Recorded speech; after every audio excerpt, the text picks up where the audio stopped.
کوئی اتنا مشکل بات نہیں کہ رات کو بیٹا پھل لے کے آیا تو اپنی بیوی کے کمرے میں چلا گیا. لوگ اس کی ماں کو اور اس کے باپ کو یہ بات آسانی سے کہہ دیتے ہیں کہ آپ حوصلہ کریں، دفع کریں، جو کر رہا ہے کرنے دیں.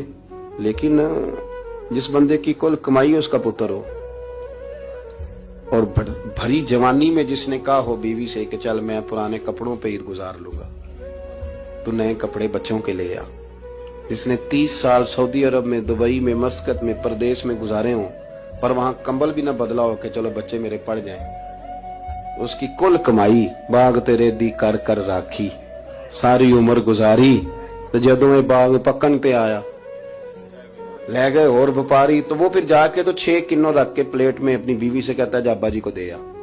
یہ کہنا آسان ہے باپ کو کہ تو صبر کر، حوصلہ کر، پر وہ باپ جب پیچھے پلٹ کے دیکھتا ہے تو کہتا ہے دنیا نے تو تجھے تحفہ دیا ہوگا، میں نے تو جوانی تجھے دے دی، خوشیاں ساری تیرے نام کر دی، اور تو میرے ساتھ یہ سلوک کرنے چلا. احساسات نہیں، اس کو پتہ ہی نہیں. روز دوست کو ٹیلی فون کرتا ہے کہ آج باہر سے کھانا کھائیں، کبھی ابا جی کو بھی کرنا کہ ابا جی آج میرے بغیر روٹی نہ کھانا، میں آؤں گا تو مل کے کھائیں گے. کبھی کہے اماں کو کہ اماں مجھے بڑے بڑے ریسٹورنٹ میں وہ مزہ نہیں آیا کہ تیرے ہاتھ کے چاولوں کی روٹی میں مزہ آیا، آج پکا نا.